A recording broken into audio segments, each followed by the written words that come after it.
കൂടുതൽ വാർത്തകളും വീഡിയോകളും കാണാൻ ഈ ചാനൽ സബ്സ്ക്രൈബ് ചെയ്യുക. കൂടെ ബെൽ ബട്ടൺ അമർത്തുക. നമസ്കാരം. ചന്ദ്രഗ്രഹദോഷത്തിന് ചില ലളിതമായ പോംവഴികൾ. ചന്ദ്രൻ പിഴച്ചിരിക്കുന്ന ആളുകൾക്ക് ചന്ദ്രഗ്രഹദോഷം, ചന്ദ്രൻ നമ്മളുടെ ജാതകത്തില് ദോഷമുണ്ടാക്കുന്നു എങ്കിൽ, ചന്ദ്രദശാകാലത്ത് നമുക്ക് ഗ്രഹദോഷമുണ്ട് എങ്കിൽ നമ്മുടെ ജാതകം നോക്കിയിട്ട് ചന്ദ്രഗ്രഹം ദോഷത്തിലാണ്, ചന്ദ്രന് പക്ഷബല കുറവുണ്ട് എന്നൊക്കെ തോന്നുന്നുണ്ടെങ്കിൽ, ചന്ദ്രൻ അനിഷ്ടനാണെങ്കിൽ ഗ്രഹദോഷ ശാന്തി വരുത്തുന്നതിന് വേണ്ടിയിട്ട് ജലം, പച്ചരി, വെള്ളി എന്നിവ എന്നും, പച്ചരി, വെള്ളി, ജലം, വെള്ളമില്ലാത്ത വീടുണ്ടാവില്ലല്ലോ, പക്ഷെ പച്ചരി, വെള്ളി ഇത് എല്ലാ ദിവസവും നിങ്ങളുടെ ഗ്രഹത്തില് അടുക്കളയിൽ ഒഴിയാതെ സൂക്ഷിക്കുക.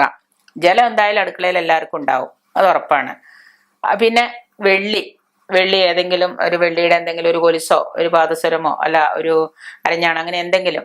പിന്നെ കുറച്ച് പച്ചരി, ഒരിക്കലും പച്ചരി തീർന്നു പോകരുത്. അത് സ്ഥിരമായിട്ട് നിർബന്ധമായിട്ട് നിങ്ങളുടെ ഈ ചന്ദ്രൻ ഗ്രഹദോഷം ഉള്ളവർക്ക് അത് നിങ്ങളുടെ അടുക്കളയിൽ എന്നും സൂക്ഷിച്ചു വയ്ക്കുക. അത് അവിടെ ഉണ്ടായിരിക്കണം വീട്ടില്, നിർബന്ധമായിട്ട് ഒരു ദിവസം പോലും അത് തീരാൻ പാടില്ല. പിന്നെ വീട്ടിൽ സഹായത്തിന് സാധിക്കുമെങ്കിൽ നിങ്ങൾക്ക് ശമ്പളം കൊടുക്കാനോ അല്ലെങ്കിൽ നിങ്ങളെ സഹായിക്കാനായിട്ട് ഭൃത്യരെ, ജോലിക്കാരെ ആരെങ്കിലും കുറച്ച് ഈ ചന്ദ്രദശാകാലം മാറുന്നവരെ, മാതാവാണല്ലോ ചന്ദ്രൻ, അപ്പൊ നിങ്ങൾക്ക് ചന്ദ്രൻ ദോഷത്തിലാണ് എന്ന് തോന്നുകയാണെങ്കിൽ മാതാവിനാണ് കൂടുതൽ ബുദ്ധിമുട്ടുണ്ടാവുക. അപ്പൊ അതുകൊണ്ട് കഴിയുന്നവരെ ഭൃത്യരെ, ജോലിക്കാരെ സഹായത്തിനായിട്ട് നിങ്ങൾ വെക്കുക, നിർദ്ദേശിക്കുക. പിന്നെ വീടിന്റെ തറ വളരെയേറെ മിനുസപ്പെടുത്തിക്കൂടാ. വീടിന്റെ തറ തുടയ്ക്കുമ്പോഴൊക്കെ ആണെങ്കിലും അത് ഒരുപാട് മിനുസപ്പെടുത്തി തുടയ്ക്കണ്ട. അല്ലെങ്കിൽ ഈ പണ്ടത്തെ റെഡ് ഓക്സൈഡ് ഒക്കെ ആണെങ്കിൽ അത് ഒരുപാട് അങ്ങ് മിനുസപ്പെടുത്തി ചെയ്യണ്ട. കുറച്ചൊക്കെ അവിടെ ഇവിടെയൊക്കെ ഒരു പരിവരിക്കാനുള്ളത് നല്ലതാണ് ഈ ചന്ദ്രഗ്രഹത്തിന്, അത് വളരെ നല്ലതാണ്. പ്രായമായവരെ സ്നേഹിക്കുക, ശുശ്രൂഷിക്കുക, പരിപാലിക്കുക, ഇതൊക്കെ ചെയ്യുക. വീട്ടിൽ പ്രായമായവരുണ്ടെങ്കിൽ ചന്ദ്രൻ നമുക്ക് ദോഷത്തിലാണ്, ചന്ദ്രഗ്രഹം ദോഷത്തിലുണ്ടെന്ന് തോന്നിയാൽ അവരെ നമ്മൾ കൂടുതൽ സമയമെടുത്ത് അവരെ പരിപാലിക്കുക, ശുശ്രൂഷിക്കുക, അവർക്ക് വേണ്ടതൊക്കെ ഭക്ഷണമൊക്കെ വിളമ്പി കൊടുക്കുക. അവരെ ഒരു ഹോം നേഴ്സിനെ പോലെ നമ്മൾ ഇങ്ങനെ അവരെ സേവിച്ചുകൊണ്ടിരിക്കുക. സാധുക്കൾക്കോ ബ്രാഹ്മണർക്കോ പാവപ്പെട്ടവർക്കോ അല്ലെങ്കിൽ ബ്രാഹ്മണർക്കോ ഒക്കെ അരി ദാനം ചെയ്യുക. അന്നദാനമല്ല, അരിയായിട്ട് വാങ്ങിയിട്ട് ദാനം ചെയ്യുക പാവപ്പെട്ടവർക്ക് അല്ലെങ്കിൽ ബ്രാഹ്മണർക്ക് അരി ദാനം ചെയ്യുക. ഏതെങ്കിലും നല്ല കാര്യത്തിന് പോകുമ്പോൾ, ഇപ്പൊ ചന്ദ്രൻ പഴച്ചിരിക്കുന്ന ചന്ദ്രഗ്രഹ ദോഷമുള്ളവരാണെങ്കിൽ ഏതെങ്കിലും നല്ല കാര്യത്തിന് പോകുമ്പോൾ കുറച്ച് മധുരം, പഞ്ചസാരയോ ലഡുവോ എന്തെങ്കിലും പൊട്ടിച്ച് കുറച്ച് കഴിച്ചിട്ട് പോവുക. അപ്പൊ അതുകൊണ്ട് നമ്മൾ പോകുന്ന കാര്യം ചിലപ്പോൾ സാധിച്ചെടുക്കാൻ സാധിക്കും.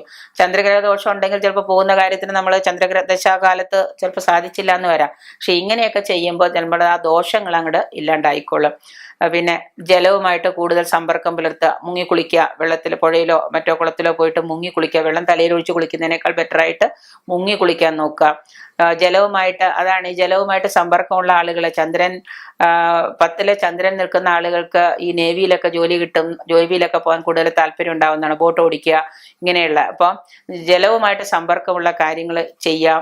രാത്രിയിൽ പാൽ കുടിക്കാതിരിക്കുക. അങ്ങനെയുള്ള ശീലമുള്ളവരൊക്കെ ചന്ദ്രഗ്രഹ ദോഷങ്ങൾ ഉണ്ടെങ്കിൽ, ചന്ദ്രൻ പഴച്ചിരിക്കുന്ന അനിഷ്ടത്തിലാണെങ്കിൽ രാത്രിയിൽ പാല് കുടിക്കാതിരിക്കുക. ഇനി അഥവാ രാത്രി പാല് കുടിച്ചേ ഉറങ്ങുമെന്ന് നിർബന്ധം ഉണ്ടെങ്കിൽ സ്വർണ്ണ നൂല് ഉണ്ടാക്കുക. സ്വർണ്ണ നൂലുണ്ടാക്കി അല്ലെങ്കിൽ സ്വർണ്ണ കമ്പി ഉണ്ടാക്കിയിട്ട് പാലിലിട്ട് ഇളക്കുക. പാല് തിളപ്പിച്ച് കഴിഞ്ഞിട്ട് സ്വർണ്ണ കമ്പി പാലിലിട്ട് ഇളക്കിയിട്ട് കുടിക്കുക. എന്നിട്ട് സമ്പന്നര് ചെയ്യുന്ന കാര്യമാണ്, നമുക്കൊന്നും സാധിക്കില്ലല്ലോ അല്ലെ. അപ്പോൾ അങ്ങനെ ചെയ്യുക. ഇത് ചന്ദ്രന്റെ ഗ്രഹദോഷം മാറുന്നതിന് വളരെ നല്ലതാണ്. ഒരു ചന്ദ്രയന്ത്രം എഴുതി, ചന്ദ്രയന്ത്രം എന്ന് പറഞ്ഞാൽ ചന്ദ്രന് ഇതുണ്ടെന്നൊരു സോമയന്ത്രം എഴുതിയിട്ട് നമ്മൾ ധരിക്കുക. ഈ സോമയന്ത്രം എഴുതി ധരിക്കുന്നതും ഗുണനിവൃത്തിക്ക് വളരെ നല്ലതാണ്.